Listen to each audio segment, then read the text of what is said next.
Hey, this is Dreams in Action. I'm your host, C. Olsen Brown, and I want to give a high five, a fist bump, a shout out to all the listeners who are tuned into this motivational channel.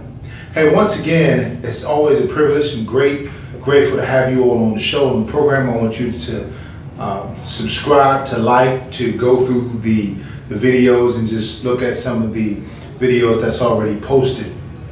But today I have a great young man, Jayvon is with me today, and we want to just talk about just opportunities, talking about opportunities and taking advantages of opportunities that's before you and making the best out of sometimes bad situations. Yeah. Just because we may have bad situations that take place in our lives, we don't have to stay there. We can select to either stay stuck, to grieve, or we can, take advantage of opportunities to still push ourselves forward. But before we begin, I wanted to say Jayvon is glad to have you here with us today. And so Jayvon is from Florida, Dayton, Florida, and Dade County, Florida. Is it Dade County, Florida? It's Dade County. Dade County, Florida. Okay. Okay. So growing up in Florida, what was it like? Did you have how many sisters and brothers did you have? So I come from a split household. Okay. My dad really wasn't there, but I got on my mom's side, I got two brothers that younger than me. I'm the oldest. On my dad's side, I got an older brother. Yeah. What I know of, another brother, a sister, and probably some twins out there. Really? Yeah. I met my older brother a couple times. Mm-hmm. My other brother that's under me on that side. Last time they said I seen him when I was 4. Mm-hmm. I tried to contact my sister. I stay in contact with her. I only seen her since she was 2. I think she's 5 or 6. So did you grow up though? You said you come from a split family. Yeah. Okay. Did you live with your mom or you live with your dad? I live with my mom. My dad wasn't in the picture really. He wasn't even in the picture. Yeah. So your mom is raising yourself, and how many siblings did you have with your mom? I was raised in my mom and my godmother's home, so I lived with my godmom also. Okay. It was back and forth, different years depending on how school was looking. Yeah. So I had a god sister, and but my mom was raising 3 boys. Wow. On my own. So. Yeah, these were your brothers? Yeah. Oh wow. So are you the oldest, or you the youngest? So you the oldest. How old are your brothers? 3 youngins. So it's 4 of you. It's 3, so you got 2 younger brothers. Yeah. So how much older are you than your brothers? I got one that's 17, and I think the other one is 12. So how old are you now? 21. You're 21. You're still young. You're still a young man. Well, a great life ahead of you. So growing up, with your mom and your 2 young brothers, what was that like coming up in Miami or Florida rather? It's rocky because I grew up in 2 different counties since I lived in 2 different homes. Yeah. So you got Broward, and if you know what Broward is, that's what young folks know Kodak. Yeah. Sure. That's where he's from. Sure. Then you got Miami, and the old folks may never know who Kodak is. Yeah. So they neighbor each other. Yeah. Like 5 minutes. It's literally a road, county line road separate Broward and Miami. Yeah. So on Broward was more of the better side because I stay out of trouble. Yeah, I got you. Now Miami, every corner is trouble. Yeah, yeah. So it's like my mom tried to keep all us out of trouble by making sure we got in the house at a certain time or we went out on certain days. Oh, so she was that mom you had to be on the street before the street light came on? Yeah, right. Street lights came on. That's your ass. Is that right? Street lights come on, you better be on this block. Huh? Yeah, my godmother too. Even though we was in a decent neighborhood. Yeah. So it was trouble still, like a couple blocks away, but it was decent. More decent than Miami because I ain't have to worry about shooting every time I'm in the kitchen fixing some cereal. Wow. Yeah, that was, and that happened a lot. Like we lived in Edison Projects in Liberty City at one point. They shot every day right across the street from us. So what was that like? I mean, you said, man, wow, you could be in the kitchen and all of a sudden, you hear gunshots going off. And so you having to get down. What was that like for you? Sure, I was the oldest, so I thought I was the man of the house. Right. So it was Hey, let me jump on my brother and my mama real quick. Oh, so you was an automatic protector. Hey, it's shooting, get down. So you would just do what? What were your reactions? What were your actions? I just tackle him. Wow. Yeah. Wow. I just tackle him. Wow. And then I make him crawl to the living room. Like, I ain't know what a low crawl was to the army. Sure. Wow. That's what we was doing. Right, you were already practicing low crawling. Wow. Yeah, then when we moved to Opelika, I lived there most of my time. Opelika was really rough. We lived in these apartments called the Noyas. Yeah. And it wasn't nothing good about it. Really? Yeah. Wow. I think the first time I seen like a dead body, I was 11 in 5th grade. I was actually 9 in 5th grade. So 9 years old, you already seen dead bodies. Yeah, the next one I saw was at 11. And then at 11. They right outside the house, so it's like. Yeah, wow. Yeah. So how did you, I remember watching this movie, it was about the football player who grew up. He actually turned pro later. You know, he was adopted by this family, things like that. And he said, they asked him the question, how did you make it through all of that, seeing all of that chaos and just being that? He says, I never looked. Whereas being able to look down or just never look, so it never was imprinted on him. Well, the different story you have is you saw these things. You know, at 9 years old, seeing a dead body. At 11 years old, seeing a dead body, Jayvon. And then also, you know, hearing gunshots, and you could be in the kitchen cooking and you diving, you know, to your mom and your 2 young brothers, man, having a low crawl. You know, how did you emotionally and mentally, you know, get through those times? I don't think it bothered me at the time. I think it was more of I'm young and it happened, but I'm alive, so I got you. It didn't really bother or affect me too much.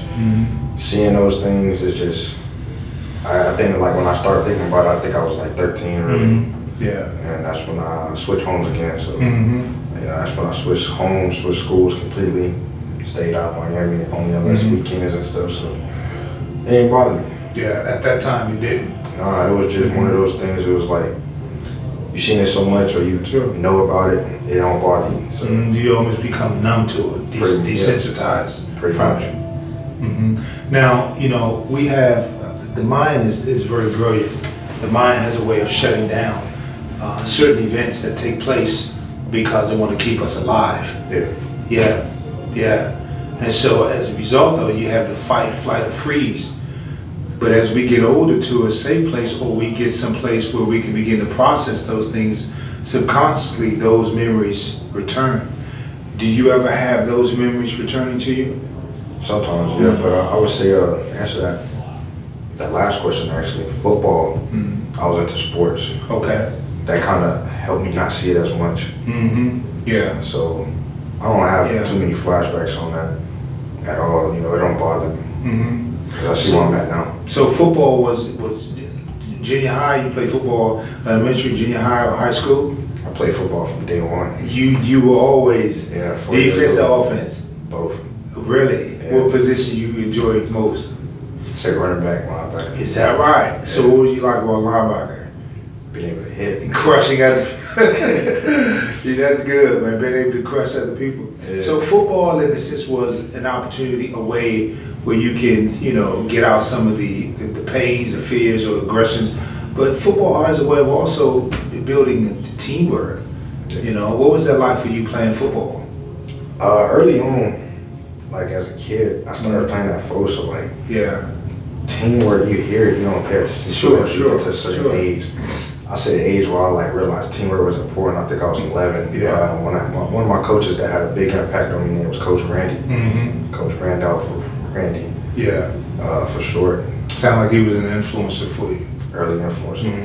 Big early influence. I mean, made sure I got to practice. He knew I was at. He was the commissioner of. He was the commissioner of, I think, Opelika at one point. He was the commissioner of something. Really? Yeah. He was the park commissioner, but like, he lived down the street. He said, "Hey, if you need to come over, just let me know." That's powerful. You know, and it was like I ain't had no father figure, so it was like I kind of leaned on him at one point. Throughout that season, like, you know, spending time with him, getting advice. That was a big person that, you know, had an impact on my life too. It sounds like it. And you know, sometimes having, you know, successful men or successful families in the neighborhoods in which we grew up in, sometimes not always necessarily good, that can act as an influencer to help you forward. Yeah. And so it sounds like he was, you know, somebody who could fill in the gap to give you some kind of perspective. Yeah, he sat me down about myself. Did he? He set you down about yourself. So what do you mean? What do you mean by that? He set you down about yourself. Yeah, so like Florida's a big football state. Yeah, sure. I came from a better team than what I knew. Yeah. So like the team I had a lot more talent. So I was like, I knew I was good. Right. So the team, in other words, they weren't that good. They kind of stank it up. Yeah. Then it was like, man, teamwork, bro. I'm the best player on this team. Right. And it was just like, all right, you're the best team on the play. Right. Best player on the team. So he was like, you want to play? Sat me down for a whole quarter. Wow. And that's when I was like, Coach, man, I just want to get in. Yeah. Why can I go at right now? Right. And I played running back for him at the time. He put me on line. Wow. Yeah, and that hurt my feelings. So it didn't hurt my feelings. It just made me like, man, as a kid, you're like, I'm supposed to get the ball. I got this. Yeah, that's me and Coach. That's when teamwork really came into effect, and that's when I really had to like realize like I was selfish. Yeah. As a kid, and I didn't realize I was selfish as a son early and as a brother, because it was like, you know how favoritism goes. Sure. I wasn't the favorite, so yeah. But I had to understand why. I got you. When you say wasn't the favorite, you know, did you feel that your younger brother or your brother under you was favored, or? At the time, my youngest brother, dad was with my mom. Me and him are good. My mom favored my first brother, the second oldest, and of course her boyfriend favored his son. Got it. So your dad wasn't there, you know, and then your mom, you know, ended up getting with someone else, having a son, and then that didn't work out.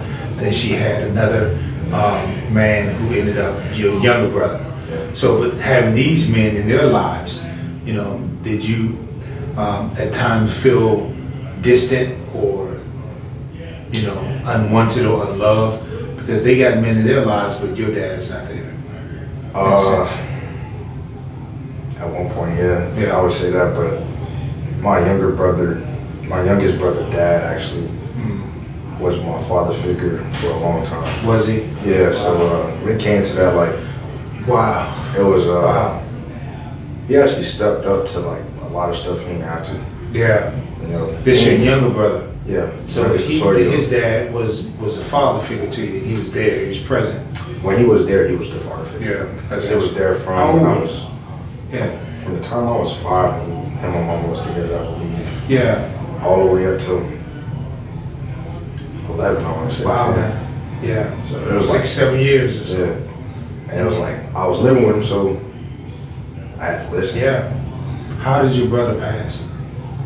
What do you mean? You said your brother died? No. Who did you say? You said somebody passed? No, my youngest brother, his dad. Oh, your younger brother, dad, he passed. No.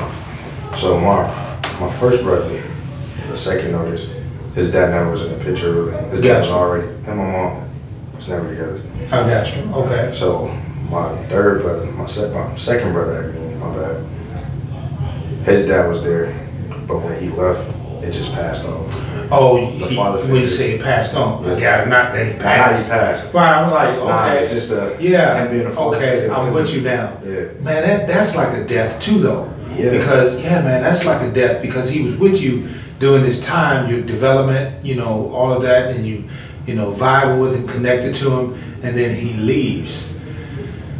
Yeah, what was that like for you, man, to deal with that kind of, you know, rejection or pain or hurt? It had a big effect because it was like I got to the point probably when I was like 9.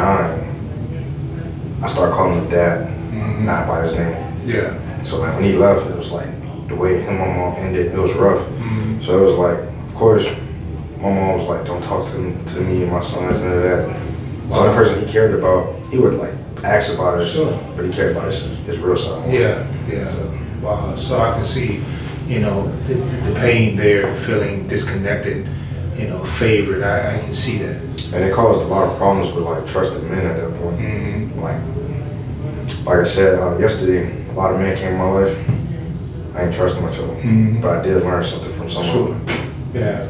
Do you think not having them there, or having them there per se, there's a subconscious perspective that you believe, how long are you going to stay too? Or are you going to get close to me, I get close to you, and then somehow you leave and you feel the pain once again? It wasn't that. It was more one of those things, just like protect myself. But you're protecting yourself from what? Feelings. But the feelings of protecting yourself, and what would be the feeling that you're trying to protect? You're not my dad type thing. Right. Which not my dad type of thing would lead to what? Makes you feel what? Alone. Makes you feel alone. And then if you feel alone, that makes you do what? I don't know. So when you are alone, or when you felt alone, that put you in what kind of space? Dark space. A dark space, man. Wow. And it's like, right. You can't be in a dark space so early in Opalaka. Wow. Yeah. Man. Yeah. Opalaka is one of those things where it's, I was in 5th grade, I knew people selling drugs. Yeah, sure. In 5th grade. So in 5th grade, there's people that are carrying guns to school. Yeah. And it's just like, you in that dark space that early, you might become one of them. Be one of them.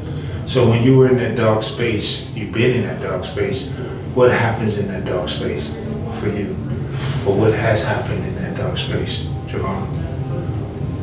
Man, I just bottled up. Sometimes I cried, sometimes I just felt mad at the world. Yeah.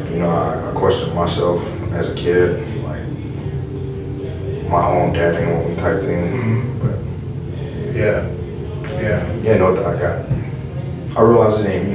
It was like, I can't control it. But as you're in that dark space though, when those moments happen, how did you walk yourself out, or how did you get out of those dark spaces? Football helped a lot, actually. Football. Yeah, football was the route. Sure. Like I played it. Yeah. Through the season, season off, I'm outside playing it. You playing winter, summer, doesn't matter. Didn't matter. Well, Miami, how much winter did you get in Miami?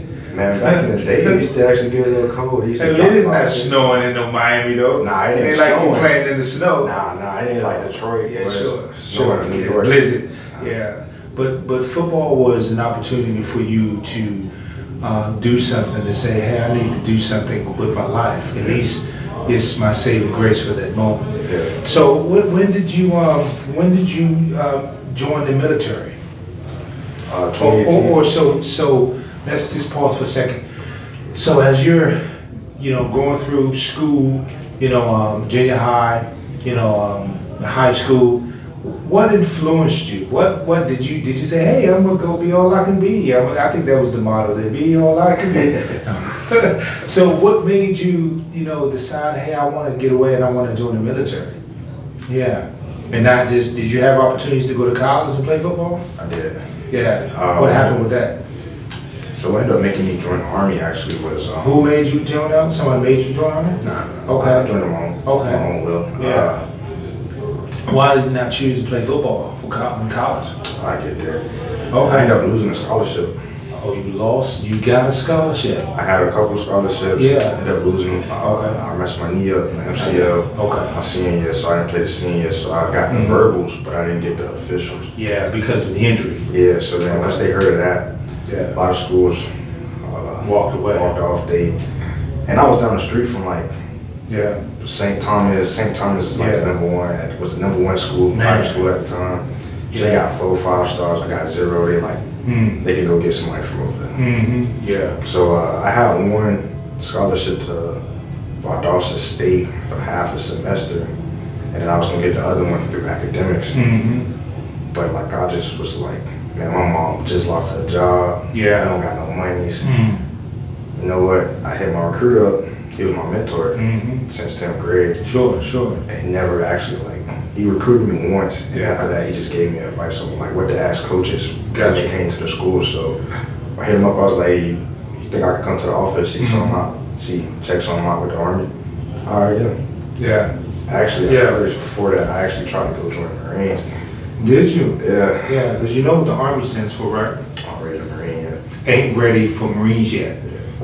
I came from a Marine Corps ROTC. Is that right? Yes. Okay. I did ROTC my senior year to get out of math. Right. Really? Yeah. Okay. So I ended up having all my math credits, but they tried to get me trade. Right. So you took the SFAB. So what kept you from going to the Marines, or what made you join the Army? Because your mentor, he was Army recruiter? Yeah. Okay. So, all right. He didn't have an impact on it. What ended up happening was I got denied for a tattoo waiver. Oh, yeah. They would, yeah. So I got you.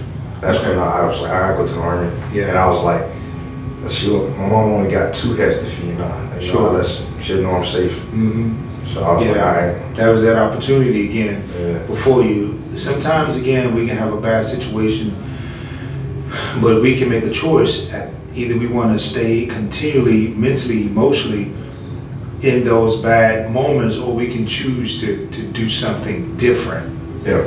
And so you chose to do something different. Even after you got injured, that's a bad situation. You can wallow in sulk and self-pity, right? Yeah. Well, I'm sure you did for a minute. Nah, man. No, is that, so he's like, okay, great, I'm gonna get out and keep going. Man, I got injured, man. I was on bed rest for like 2 weeks. Right. I called my recruiter like in a week. Right, it's like I need to do something. I found out about the scholarship. I was like, all right, man. So you made that decision, hey, I need to do something. Yeah. I signed up like beginning of high school. Man. Okay. It was like 2 months. Right. Wow. Yeah. Wow. I think I signed the contract in September. So right out of high school, so you said on the delayed entry program too. Yeah. So right out of high school, you going to South Carolina. Where'd you do boot camp, basic? South Carolina, Fort right? Jackson, yeah. Okay, Fort Jackson. Yellow footprints for you. What was it like for you? Man, getting on the plane was actually like, oh, you're actually doing this. You know, this wow. Second time on the plane, so I'm like, you know, then I'm like, we get to the airport, I see the drill sergeant, and ASU's, me and hat on. Right. He said, get over here. And I was like, fuck. Right. I was like, man, I don't know what you talking to, bro. Right. I don't know what they talking about. You know, so then I got there and it wasn't that bad of an experience, to be honest. It was like, it was a wake-up call, really. Yeah, sure. It was like, all right, you're at the next part of your life, what you gonna do? Mm-hmm. Yeah, that's, say that again? You're at the next part of your life, what you gonna do? So you made that, when did you make that decision? Yeah, so I like that. So you said, I'm at the next stage of my life, I need to make a decision. Pretty much. Okay, wow. And it was like, I seen people quit then and there, like in reception, and I'm like, wow. Before any, like just because they got yelled at, we didn't sleep the first 2 days. Wow. Okay. I'm over there like, sure. Nah, man, I'm here. You're singing like nothing will break me. Nah, I'm here. Yeah, you know, there's a song, Phil Collins, it comes to my mind. It goes like, I've been waiting all my life, you know, to hold on. Yeah. You know, then the drum beat, do do do do do. You know nothing about that. Probably not. Okay, all right, I got another one with Eminem. He says that if you only get one shot, I got you. Yeah. Right, you get one shot. Do not miss your chance to blow, because opportunity come once in a lifetime. See, so there it is. Same song was in my head. Yeah. So you there now, transitioning, saying, hey, I'm gonna take this opportunity and do something. Yeah. Where you see individuals who are just giving up in reception. Yeah. Wow. What pushed you? What gave you that drive, that edge, that determination to keep going, Jayvon? Throughout basic or throughout? Throughout basic, because then after basic, you know, you have AIT. So what do you think kept you driven to keep going? I saw a movie, Hacksaw Ridge. Yeah. They used to just say one more. So I thought that if I said one more day, you know, that's good, man. I got closer. That was a great movie too. Yeah. Just one more. One more. So I was like, hey, it's like, you know, you got to do a certain amount of days there. You got to do a certain amount of tasks. It's like 40 football. All right, next assignment. Just one more. Just one more. Gas chamber. Just one more. Just one, especially the gas chamber. Yeah. Folk don't know about the gas chamber. What was it like for you? The gas chamber Yes. Yeah. What was that gas chamber like for you, Jayvon? Man, that was terrible, bro. Because the whole time, I actually had a mask that ain't fit. Oh. So I couldn't breathe the whole time. So the whole time I couldn't breathe, and they was asking us like questions on. They was like, "All y'all pose, you're not infantry." Then it was like, you know, the medic's prayer. Says you're gonna be a medic. I was like, I never even knew we had one. Sure, right. I was like, I ain't even there yet. Yeah, So then, sure. they asked me to say something, and I couldn't breathe the whole time. And then I was at the front, and then we come to the line. I'm all the way at the back. Yeah. Everybody taking their time. Sure. I'm trying to push people out. You just in there, just sucking it all in. Yeah. Right. So what's it like when you breathe in that? It's almost like choking. Yeah. It's like you drowning on air. Yeah. The burn. Yeah. The nose burning. Your skin start burning. Yeah. You know, you scratching, and then all the fluids come out. Yeah. Did you have one of those long ones? I actually was sick. Were you? Until after that. I Sure. was good. Everything up chuck and then just. Yep. Came on out. I was good. Yeah, we all remember those moments. We do. Yeah. We remember those for the lifetime. So what was your job? What do you do now in the Army? You made it through basic, and then you went to AIT. What is your position now in the Army? I'm assistant whiskey, combat medic specialist. Okay, so combat medic. Explain to me, what is a combat medic? It's two sides. So healthcare specialist is a garrison side. You pretty much work in the clinic. Yeah. If you work in the clinic, you set up aid stations. Yeah. Provide care to soldiers. Combat medic, if you're on a line unit in garrison, you'll be considered combat medic. It's pretty much the first responder to something happens to somebody. So someone is take fire, the platoon, or so take fire, and you start having casualties. Yeah, you get that first responder to get them out, to medevac them or treat them.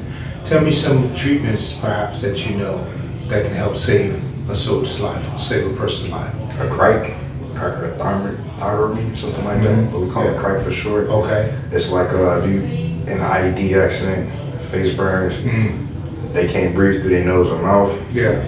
Burn tongue, you're cutting their throat. Yeah. Insert a tube so they can breathe. You had to do that. At least in school. In school, I'm not dummy. Right. Not on a real person yet. Sure. Let's hope you don't have to do that. IO, something that can save somebody's life if they're not able to get fluids. IO? Okay. It's a type of IV where you give fluids. So if you have a patient that don't got arms or legs, you give them to the chest, straight to the sternum. Okay. And that's how they get their fluids. So you've been training on that too, on the dummies. Let's say the soldier, lose both arms and legs. You're prepared to give that person an IV through the chest. Yeah, it's called IO. Or you give it through the chest, you can give it through the shoulder or the knee. Yeah. I did that on a dummy in the actual cadaver lab. Wow. Where do you see yourself in the next 5 years, though? Or 10? How many years have you been in now? How long have you been in? A little bit over 3. 17 more to go? Yeah. Right? Yeah. Do you see yourself staying the entire 20? Do you want to do the last 17 years and keep going? Most definitely. I see it as an easy career. It's not really hard. Yeah. What do you love about it? What do you enjoy most? I would say the people that you can meet. Camaraderie is incredible. That's about it, really. Yeah. It's just in Miami, I know all types of people I'm gonna meet. Go meet the drug dealers, the robbers. Sure. But here in the military, you have an opportunity to do what? Diverse. It's diverse, so it's like when you do it from Minnesota, like, what's that like? Absolutely. Absolutely. You know what I'm saying? In state, you reach the end of your career. Where do you want to be in terms of rank and just satisfaction? I just want to make Master Sergeant. Do you? Yeah. Okay. Master guns at 4E9. Yeah. Yeah. Okay. So you see yourself becoming a E9. Yeah. Okay. You know, I think I want to do more than 20, to be honest. Really? Now you a lifer. You're gonna spend the max 30 if you can. Yeah. It's at times it's fun. Yeah. Yeah. What would you say to those who are in high school now, trying to make a decision to find themselves? What would you say to them about the military? A lot of people ask for advice on joining the Army or any branch. What's it like? Don't take someone else's personal experience and make that your decision. That's good. You can pick the same job as them. They can get a different unit. They'll have a different time. You can pick a different branch from whatever they in. It's all about what fits you. That's good. At the time, the Marines probably didn't fit me. Yeah, but so this is the best fit for you. Yeah, so it's like, you gotta know what fits you. You gotta be able to like, take advice but not go to heat with it. Yeah, so, yeah, that's good. I like that. 30 years, huh? Yeah, pretty much, man. That's good. That's good. Last question. What place would you like to see next?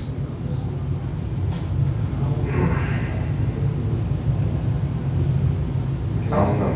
Yeah. That's a tough one because it's just like, I'd probably say Italy. That's a beautiful spot. That's a great place. It's a lot of history in Italy, so I'd probably say a lot of places to visit. Yeah. Probably some good food. Yeah. What would you say? I said there was a last question. It's all good. Well, let me say that. I appreciate Jayvon. I appreciate you coming on today, too. I definitely wish you great success. You know, glad to have you part of the team. You know, in the Army. I see you doing some great things. I want to recommend a great book called Grit. Actually, two. Grit by Angela Duckworth, and another one is Relentless by Tim Grover. And then also, I like the book by Nicole Lynn, Agent U. Right. And so those are some great books that I think is just phenomenal. And I want to encourage you to continue to keep going forward. You know, you have a powerful story, and I can see you continually going forward to do some great things and impacting people's lives. All right. All right. Appreciate that. All right. All right. Appreciate being part of the team. Yep. Yep. Proud of you, man. Appreciate it. All right. Yep. It's good stuff.